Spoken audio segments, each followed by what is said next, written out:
Se você quer entender os impactos da NR1 na Previdência, eu estou aqui para te ajudar. Meu nome é Elisângela Rochutz, especialista em Direito Previdenciário, e nós vamos bater um papo com a doutora Paula Marques. Se você é empresário ou colaborador, precisa entender as mudanças que a NR1 trouxe na vida das empresas e também dos colaboradores. Eu sou Paula Marques, advogada trabalhista, e te ajudo a entender o direito do trabalho de forma simples e descomplicada. Conta um pouquinho pra gente qual é a sua experiência, as suas expectativas com a mudança da NR1 e os impactos que ela trouxe para as empresas. A NR1 ela é uma norma que trata sobre saúde e segurança do trabalho. A partir de agora, as empresas têm que olhar para fatores de riscos psicossociais no ambiente de trabalho. E a novidade agora é que as empresas terão que monitorar os riscos psicossociais das atividades desenvolvidas na sua empresa. Com as novas diretrizes da NR1, as empresas precisam se preparar para proporcionar aos seus colaboradores um ambiente saudável. Então, considerando que a empresa precisa estabelecer um novo PGR, quais seriam as normas e as possíveis patologias que a empresa precisa tomar cuidado? Estresse, isolamento, depressão, assédio, são todas doenças relacionadas ao trabalho que devem, a partir de agora, ser monitoradas pelas empresas. A NR1, ela dispõe que as empresas devem incluir no seu programa de gerenciamento de risco os fatores psicossociais de cada atividade desenvolvida na empresa. E a empresa vai precisar fazer isso assim rapidinho? Ela precisa se preocupar? Nossa, agora mudou a norma, meu Deus, tem que contratar profissionais, vai ficar caro isso? Como que vai acontecer? A partir de agora, as empresas vão ter que reavaliar os seus programas de gerenciamento de riscos para incluir justamente essas doenças psicossociais. E é claro, isso vai implicar em gastos para a empresa, com certeza. Para as empresas que já tratam os seus funcionários com dignidade, essas normas não vão fazer nenhuma diferença, porque isso é o que elas já praticam internamente.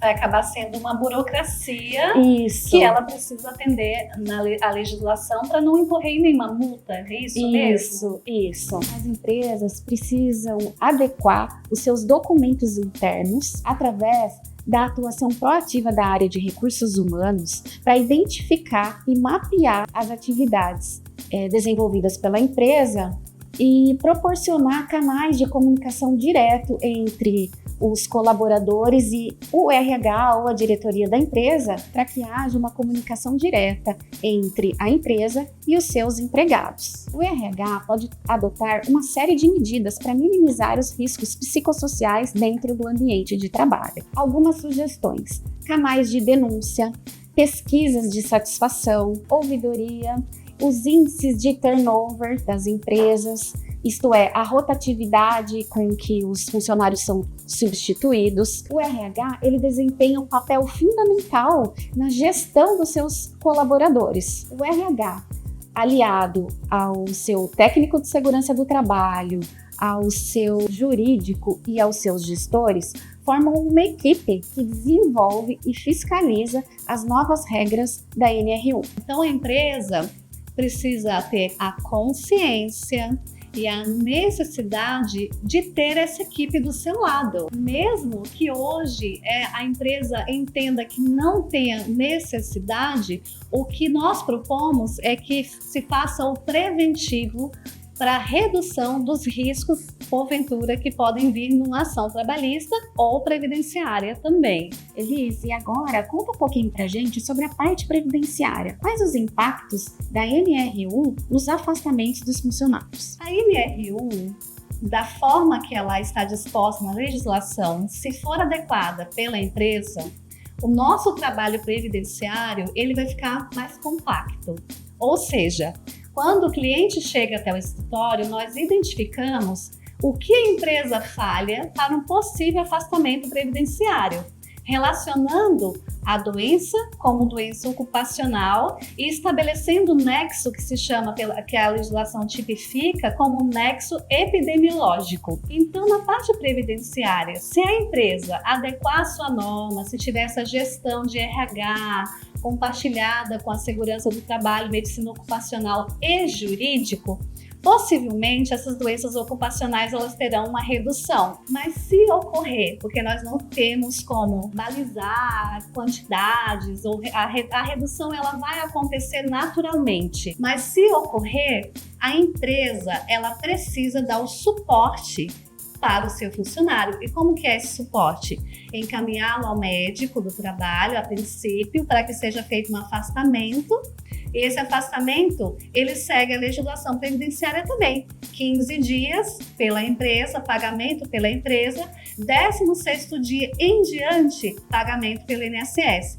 Ah, mas e quem vai falar que é doença ocupacional ou não? O perito do INSS. O perito do INSS vai estabelecer esse nexo entre o trabalho do funcionário, do empregado, e a doença, se ela é ocupacional decorrente de algum estresse, uma depressão, um assédio moral, como nós estamos comentando, muito em alta, e até acredito que por isso a legislação teve que mudar, né? Porque existem muitos processos trabalhistas em decorrência de assédio moral. E nós estamos também vendo o aumento de ações previdenciárias, porque o perito do INSS não vai estabelecer um nexo de uma forma tão simples. E o empregado, ele acaba caindo no benefício comum, que é auxílio doença comum. As empresas são obrigadas a emitir a CAT nesses casos? As empresas, elas não vão emitir uma CAT diretamente, entendendo que já é uma doença ocupacional. Por isso, o laudo, ele precisa vir de um assistente pessoal. A pessoa procura, o empregado ele vai procurar o seu médico ou o médico da empresa, o ambulatório, vai relatar o seu estado de saúde. Através desse estado de saúde, se a empresa tem um empregado que já trabalha há anos e nunca aconteceu nada, mas identificou ali um estresse, um burnout ou alguma denúncia no canal de denúncia, a empresa pode emitir a CAT. Na legislação previdenciária, a empresa pode emitir a CAT, o empregado pode emitir a CAT e o perito do INSS também pode emitir a CAT. O funcionário afastado por doença ocupacional relacionado a problemas psicoemocionais, eles têm direito a uma aposentadoria especial? Eu não diria que é uma aposentadoria especial, mas é uma aposentadoria diferenciada, porque é a aposentadoria por acidente do trabalho. E como é dito hoje na nova legislação, após a reforma previdenciária, pode ser uma aposentadoria por incapacidade total e permanente, ou parcial e temporária, ou vice-versa. No entanto, essa aposentadoria vai ser por acidentes de trabalho. E no retorno desse funcionário afastado, ele tem direito a alguma estabilidade? Ela seria de quanto tempo? Certo. Quando eu disse que a empresa tem que afastar o funcionário por 15 dias através de um atestado médico, um laudo bem fundamentado, se o funcionário permanecer a partir do 16º dia em diante e o perito entender que é uma incapacidade laborativa decorrente do trabalho, ele vai retornar através da alta médica e nessa alta médica, se tiver ou não um benefício previdenciário ou uma prorrogação, a partir da alta médica, a empresa não pode demitir o funcionário. Então, ele terá uma estabilidade como um acidente típico de 12 meses, da alta, que é o retorno ao trabalho, até a demissão. Se o funcionário estiver sofrendo um assédio, quem ele deve procurar dentro da empresa? Se o funcionário estiver sentindo que realmente é um assédio moral, um assédio até sexual, que normalmente vem dos seus superiores, de um colega de trabalho, ele deve procurar diretamente a gestão, a supervisão do RH, o seu superior imediato. Se ele fala com um colega, se ele fala com outro, ou se ele vai ultrapassar alguma instância, alguma hierarquia, ele pode não ser atendido. Então, ele precisa procurar quem ele tem confiança. Porém, se ele não tiver confiança, utilizar aqueles canais de denúncia que você comentou, ouvidoria, canais de denúncia. E se ele também não tem confiança com a empresa, procurar um especialista na área para se consultar e se orientar a respeito do assunto. As empresas investir em cumprir as regras da NR1, ela traz muitos benefícios para a empresa como um todo, tanto para os funcionários quanto para a empresa em si. Porque monitorando essas atividades e sabendo de onde vem esse problema, as empresas podem mapear os fatores de riscos que podem interferir na produtividade, no aumento de despesas e até em passivos trabalhistas. Você sabe quem tem que cumprir a NR1 dentro das empresas? A NR1, elas são normas de ordem técnica, elas foram feitas por técnicos. E a interpretação delas requer um certo conhecimento na área. E nesse sentido, a assessoria trabalhista, ela pode contribuir muito para que as regras sejam cumpridas dentro da empresa. O RH tem função muito importante, os gestores e também a segurança do trabalho, né? Em conjunto, essas 4 áreas têm um potencial enorme para garantir maior produtividade, menor risco para as empresas, reduzindo os passivos trabalhistas e as indenizações que podem surgir das ações trabalhistas. Hoje a gente vê uma horizontalização das relações familiares e sociais. E isso está vindo para a empresa porque os jovens, eles não reconhecem hierarquia dentro das empresas. Eles estão lá para fazer o horário deles, sem comprometimento, sem vestir a camisa da empresa como se falava antigamente, né? Então, assim, por uma diferença pequena de salário, eles mudam de emprego e vão para outro lugar, deixam na mão, não é? E a gente, na prática, a gente vê acontecer muito isso, de contratos de experiência de 45 dias que o funcionário vai trabalhar 5 dias e depois apresenta sucessivos atestados e afastamentos, né? Sem olhar para o futuro, como que vai ser o futuro, sem fazer planejamentos, não tem garantia constitucional nenhuma, FGTS. Então, esse círculo vicioso tem dificultado até para as empresas estabelecer esse novo parâmetro de trabalho. As estatísticas mostram que os principais pontos de problemas dentro das empresas é o relacionamento entre superior e subordinado, né? Hoje, o direito do trabalho, ele caminha para a informalidade. O que antes as pessoas consideravam como uma garantia, ter um emprego fixo, registrado, com todos os direitos garantidos, hoje as pessoas querem empreender, elas querem ter liberdade, querem ter autonomia, querem gerenciar o seu próprio negócio. E isso por si só está afetando a relação de trabalho dentro da empresa. Elas não conseguem reter o funcionário, porque eles são atraídos por Uber, iFood, entrega, todas essas informalidades estão conquistando as pessoas e tirando as pessoas de dentro das empresas. Hoje, se for comparar salários, eles são basicamente equivalentes. E os jovens, por uma modificação de cultura, de tecnologia, de pensamentos, eles preferem empreender e ser dono do seu próprio negócio para ter liberdade, para não ter que cumprir regras, para não ter que cumprir horário dentro da empresa e ter essa flexibilidade para gerir o seu próprio negócio.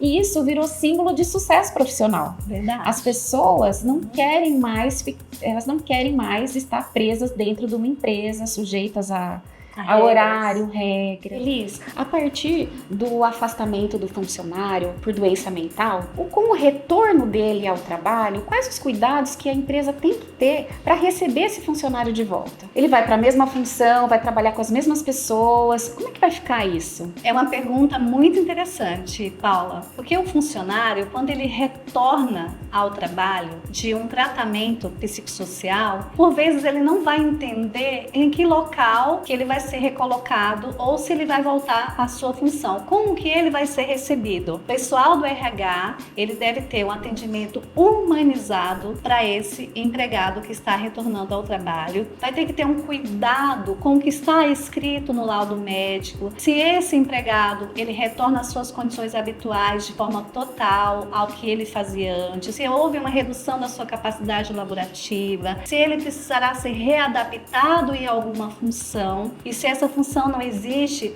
como que a empresa pode criar essa função? Se dentro dessa readaptação vai ocorrer alguma possibilidade de um novo assédio moral, de um bullying, olha, fulano não ouve mais, e aí agora a gente vai colocar ele no quartinho ali do isolamento, para que esse tipo de conduta não se repita e não gere um novo afastamento e até uma demanda judicial. É muito importante que o RH, enquanto conjunto com o médico do trabalho, tenha a cautela de dar um atendimento humanizado e atenda o que o médico assistente do empregado está indicando para esse retorno ao trabalho. Isso não é um cuidado só para retorno de doenças mentais, né? É um cuidado que a empresa deve ter como um todo, né? Para receber qualquer funcionário que volte de um afastamento. Sim. E caso eles não se entendam ou nenhuma das partes queira continuar, pode fazer a rescisão indenizada do período estabilitário. Justamente, até porque se um primeiro afastamento não decorreu de acidente de trabalho ou doença ocupacional, mas esse empregado está retornando e a partir desse retorno ele também não se sente apto para aquela função, a empresa pode readaptá-lo ou pode encerrar o seu contrato de trabalho sem que isso gere também esse nexo entre o trabalho e uma doença ocupacional que nem existia.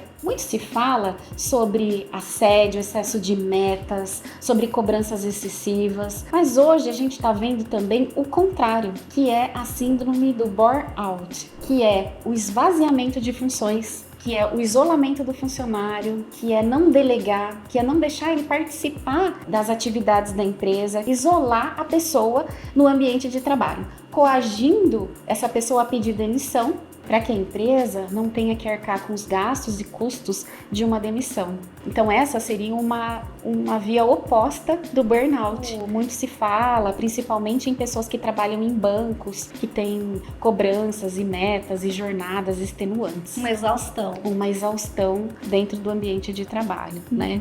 Há casos de pessoas que sofrem verdadeiros ataques de pânico, de ansiedade, só de pensar, de imaginar, de ir para a empresa, um assunto realmente muito sério, que agora a legislação acordou para isso, né? E as empresas devem cuidar disso com muita atenção, porque os impactos disso vão ser muito gravosos, não só de afastamentos, mas também como de pedidos de indenizações, custos para defesa em processos trabalhistas, perícias. A principal atuação das empresas nesse momento é prevenir para que isso não ocorra, garantindo a produtividade, garantindo a segurança do seu negócio e minimizando o passivo trabalhista, que é tão temido aí pelos empresários, né? Elis, conta um pouquinho pra gente agora como é que começou a sua jornada com o direito. Olha, a minha jornada com o direito começou quando eu era criança, imagina? Eu era criança e meu pai disse, você vai ser uma delegada. Eu acho que ele já via que eu tinha algum dom ali na área jurídica, mas ele disse que era para ser delegada. É claro que eu não optei por essa profissão, embora o direito dá vários ramos que você pode escolher no futuro. Podia ser juíza, mas eu escolhi ser advogada. Por quê? Advogada me faz palpitar o coração, me faz brilhar os olhos quando eu vejo uma sentença de procedência, me faz ficar com muita raiva quando é improcedente, mas faz parte. Eu gosto de atender o meu cliente, de entender o problema dele e escolhi a área previdenciária justamente para falar com você, porque é uma das áreas que eu mais percebo a satisfação do cliente quando tem um bom resultado no final, porque ele trabalhou a vida inteira para ter uma aposentadoria ou porque ele está afastado de uma doença e não consegue sustentar a sua família, então entra a questão alimentícia.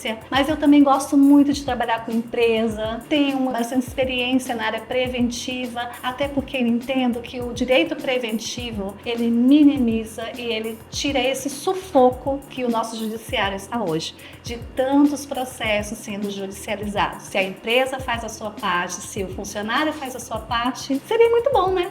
Seria perfeito. Mas eu estou aqui no que eu gosto de fazer e eu acredito que esse é o principal, gostar do que faz. Agora me conta você, como foi que você escolheu o direito para sua profissão? O direito me escolheu antes que eu tivesse qualquer chance de escolher alguma coisa. Sendo filha e neta de advogados, o direito sempre teve presente na minha vida. Vendo meu pai trabalhar, meu avô. Durante a faculdade, eu tinha o sonho de ser juíza. E depois que eu me formei, eu descobri que estar ao lado das pessoas, ouvindo, orientando, que esse era o meu propósito. E hoje, com 20 anos de formada, eu vejo que eu sou uma pessoa muito realizada com aquilo que eu faço e que eu tenho muito orgulho hoje de tocar esse negócio, né, que é um legado da minha família, do meu jeito, com a minha identidade. Chegando ao fim aqui do nosso bate-papo, eu queria dizer que foi um prazer estar aqui com você, pra gente falar um pouquinho daquilo que a gente mais ama fazer na vida, né, que é trabalhar e atuar na advocacia, e que esse seja um primeiro passo para muitas outras parcerias. E eu gostaria muito que você, da próxima vez, fosse até o meu escritório